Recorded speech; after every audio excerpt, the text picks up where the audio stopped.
Hello friends, welcome to Pavitra Lifestyle. நம்ம இன்னைக்கு இந்த வீடியோல ரொம்ப சூப்பரான டேஸ்டியான மாங்காய் ஊறுகாய் எப்படி செய்யறதுன்னு தான் பார்க்க போறோம். இது செய்யறது ரொம்ப ஈஸி. வாங்க எப்படி செய்யறதுன்னு பார்த்திடலாம். ஃபர்ஸ்ட் அதுக்கு அரைக்க வேண்டியது என்னன்னு பார்த்திடலாம்.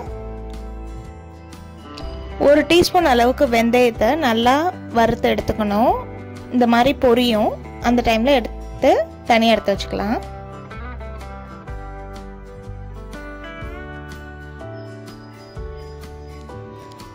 இந்த வெந்தயத்து கூடவே நம்ம 2 டீஸ்பூன் அளவுக்கு கடுகு ஆட் பண்ணிக்கணும்.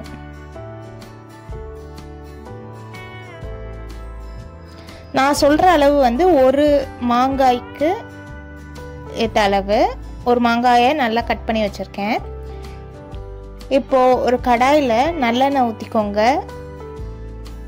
4 ல 5 டேபிள் ஸ்பூன் அளவுக்கு நல்லெண்ணெய் ஆட் பண்ணிட்டு கடுகு போட்டு நல்லா பொரிஞ்சதும் 1/2 டீஸ்பூன் பெருங்காயத்தூள் அதை ஆட் பண்ணதும் நம்ம கட் பண்ணி வச்சிருக்க மாங்காய்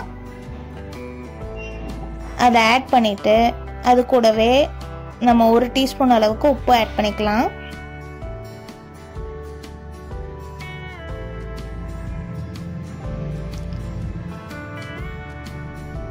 ஆட் பண்ணிட்டு நல்லா இந்த எண்ணெயிலே வதக்கி விட்டுட்டு நம்ம அரைச்சு வச்சிருக்க பொடி அதுக்கப்புறம் மிளகாத்தூள்லாம் ஆட் பண்ணணும். இப்போதான் நம்ம சேனலை ஃபர்ஸ்ட் டைம் பார்க்குறீங்கன்னா மறக்காம சப்ஸ்கிரைப் பண்ணிக்கோங்க. அப்படியே பெல் ஐக்கனும் ஆல்ல வச்சுக்கோங்க. அப்போதான் நம்ம போடுற ஒவ்வொரு வீடியோ நோட்டிஃபிகேஷனாக வரும்.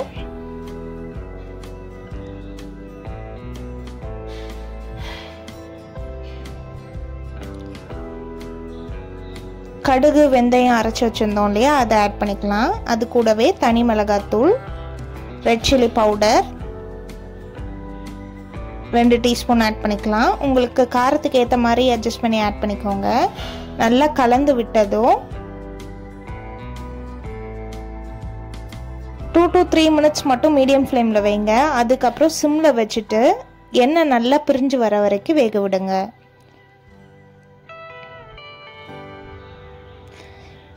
உங்களுக்கு எண்ணெய் இன்னும் கொஞ்சம் தேவைப்படுற மாதிரி இருந்ததுன்னா ஒரு 2 டீஸ்பூன் ஆட் பண்ணிக்கலாம். நல்லெண்ணெய் யூஸ் பண்ணுங்க, அப்பதான் டேஸ்ட் நல்லா இருக்கும். இப்போ நல்லா பிரிய ஆரம்பிக்குது.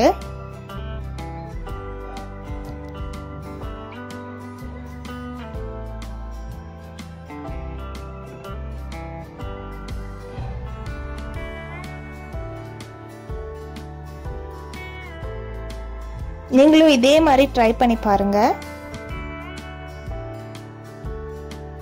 எண்ணெய் நல்லா பிரிஞ்சு வந்துருச்சு.